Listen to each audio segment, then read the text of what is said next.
મારી આ મસ્ત મજાની વેફર બનીને થઈ ગઈ છે રેડી. તો 2 દિવસ મેં એને તડકે રહેવા દીધી હતી. તો મસ્ત મજાની એવી ક્રિસ્પી ક્રિસ્પી વેફર બનીને થઈ ગઈ રેડી.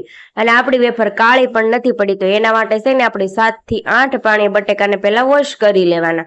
અને વળી આજે રજા હતી તો બહાર જવાનો વિચાર હતો. બહાર તો આપણે એટલે જવાનું હતું કે 12 મહિનાના બધા જ મસાલા આપણે ભરવાના હતા. તો આપણે આવી ગયા છે મસાલા ભંડારમાં. તો જો બધી જ વેરાયટીના બધા જ મસ્ત મસ્ત મસાલા મળે છે. ધાણા જીરું, હળદર, મરચું અને મરચામાં તો ઘણી બધી વેરાયટી છે.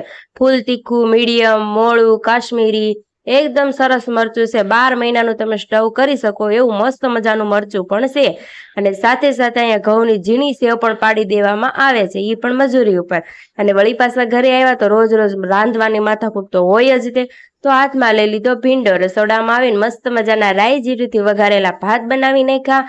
સાથે ભીંડાનું લસણ વાળું શાક બનાવી નાખ્યું, ભાખરી અને સલાડ. તો મળે નેક્સ્ટ